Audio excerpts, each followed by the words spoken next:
Hello friends, welcome to online study kingdom. दोस्तों, घटनाचक्र GS pointer 2022 addition को हम लोगों ने अभी तक उत्तर प्रदेश स्पेशल को कवर किया है और आज की इस वीडियो में आधुनिक भारतीय इतिहास का जो टॉपिक नंबर होगा, पहला चैप्टर यूरोपीय कंपनियों का आगमन, यहाँ पर हम लोग कवर करेंगे। तो आइए यूरोपीय कंपनियों का आगमन से संबंधित तथ्यों को कवर करते हैं। तो टॉपिक है यूरोपीय कंपनियों का आगमन। नीला जल योजना, जिसको कि जनरली जो जानते हैं ब्लू वाटर पॉलिसी, तो ब्लू वाटर पॉलिसी से संबंधित कौन रहे हैं? तो ये हैं द अल्मीडा। कौन रहे हैं? De Almeida. वास्को डिगामा काली कट तट पर कब पहुंचा था? 1498 ईस्वी में। पुर्तगाली उपनिवेश का प्रथम वायसराय भारत में कौन था?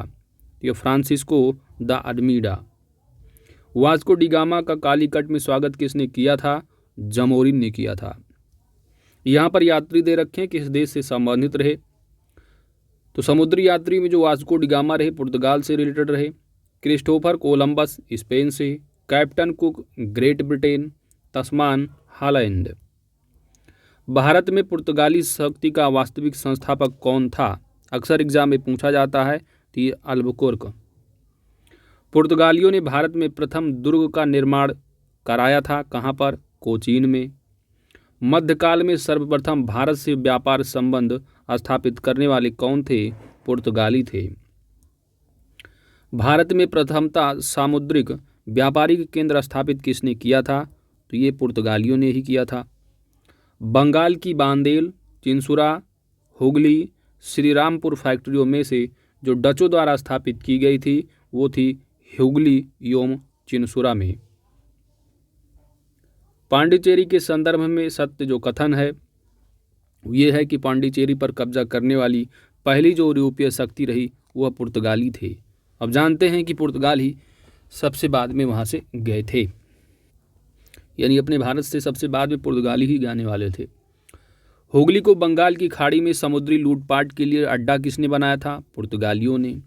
कलकत्ता का संस्थापक कौन था? अक्सर एग्जाम में पूछा जाता था। तो ये है जाब चारनॉग। भारत में यूरोपीय शक्तियों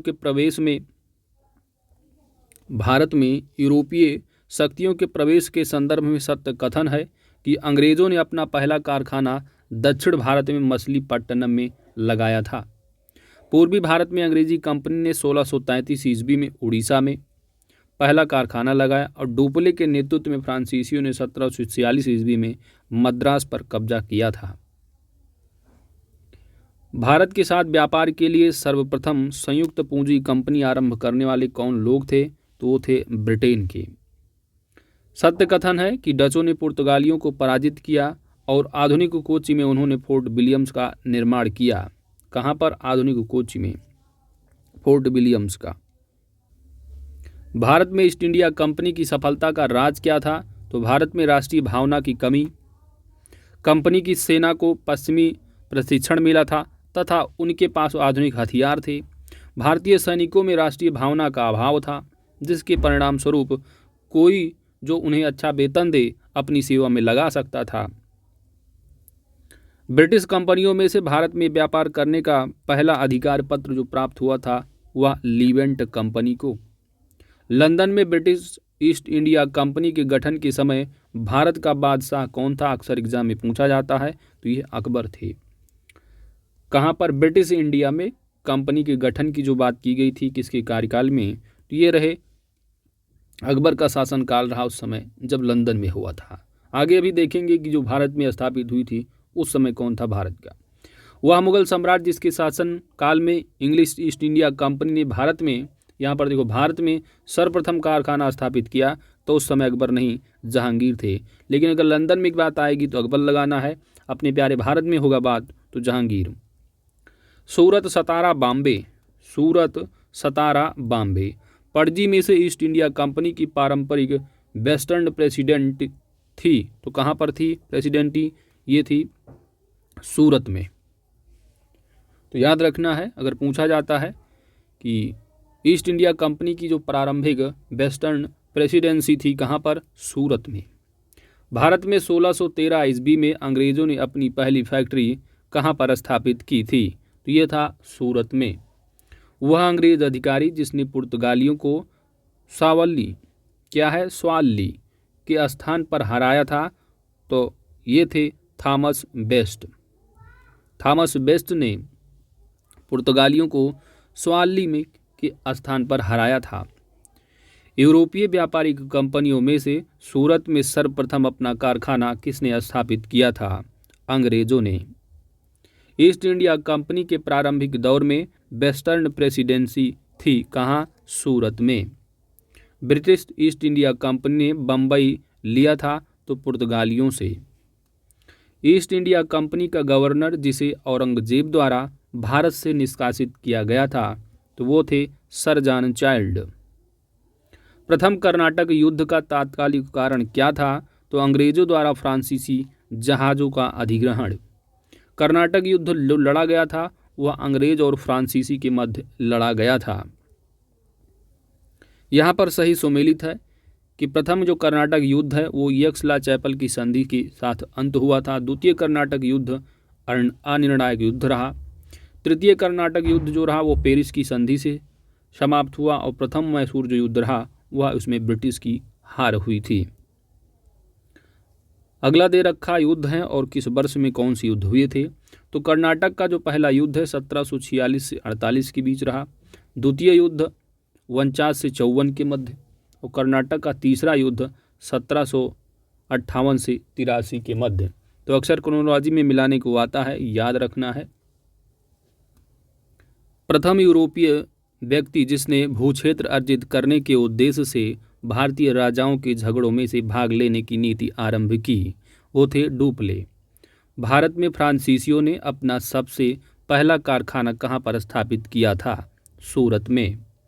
फ्रांसीसी ईस्ट इंडिया कंपनी कहाँ पर स्थापित हुई थी? तो लुई 14वें के शासनकाल में संस्थापित हुई थी फ्रांसीसी ईस्ट इंडिया कंपनी। भारत में फ्रांसीसी कंपनी का संस्थापक किसको माना जाता है? ये माना जाता है कालवर्ट को। बंगाल में डचों द्वारा स्थापित कारखाना कौन सा था? तो हुगली और चिंसुरा में इन्होंने स्थापित किया था। अक्सर एग्जाम में पूछा जाता है। डच ईस्ट इंडिया कंपनी ने पटना में अपनी फैक्ट्री स्थापित कब की थी? वर्ष 1632 ईस्वी में। फ्रांसीसी दक्कन में शक्ति आंदोलन स्थापित करने में असफल रहे क्योंकि अंग्रेजों की फौज शक्तिशाली थी। भारत में यूरोपीय शक्तियों का आगमन का जो क्रम है वह सबसे पहले पुर्तगीज, फिर डच, फिर अंग्रेज, फिर फ्रांसीसी आए थे। सही सुमेलित है कि पौंडीचेरी फ्रेंच से रिलेटेड, गोवा पुर्तगीज, ट्रांकेबार डेनिश और सद्रास जो है ये यहाँ पर मद्रास, तो ये रहे डच। ठीक है। यूरोप वासियों को सर्वोत्तम सोरा और अफीम प्राप्त कहाँ से होता था? तो बिहार से। भारत में डचों द्वारा स्थापित प्रमुख व्यापारिक केंद्र कौन से थे? तो ये नागपट्टनम, चिनसुरा, मछलीपट्टनम, सूरत, भरूच, आगरा, कोचीन, अहमदाबाद तथा पटना। यूरोपीय में से स्वतंत्रता पूर्व भारत में व्यापार के रूप में सबसे अंत में आए थे, तो ये थे फ्रांसीसी। कंपनी एक असंगति है परंतु यह उस व्यवस्था का भाग है जहां सब कुछ ही असंगत है। ईस्ट इंडिया कंपनी के बारे में यह टिप्पणी किसने किया था? तो ये थे करने वाले जीबी मैकाले। एक्सला चैपल 1748 की संधि के संदर्भ में सत्य कथन यह है कि इससे अंग्रेजों को मद्रास पुनः प्राप्त हुआ। एक्सला चैपल कब हुआ था? 1748 से अंग्रेजों को इसके माध्यम से मद्रास पुनः प्राप्त हुआ था। भारत में अंग्रेजों की सफलता तथा फ्रांसीसियों की असफलता के जो कारण हैं वो ये हैं कि अंग्रेजों को बंगाल विजय से अपार धन एवं जनशक्ति का मिलना और अंग्रेजों की बेहतर नौसैनिक ताकत का होना। तो दोस्तों इसी के साथ आपने जो पूरा चैप्टर रहा भारतीय कंपनियों का, यानी जो भारत में कंपनियां आई थी, यूरोपीय कंपनियों का भारत में आगमन से संबंधित महत्वपूर्ण तथ्यों का आपने कवर किया। तो इसी के साथ टॉपिक बाय टॉपिक हम लोग पूरा मॉडर्न हिस्ट्री को कवर करेंगे। वीडियो अगर अच्छी लगी है तो लाइक कीजिएगा, चैनल पर नए हैं तो सब्सक्राइब कर लीजिएगा ताकि आने वाली वीडियो की अपडेट्स की नोटिफिकेशन आप सभी को प्राप्त होते रहे। Thanks for watching.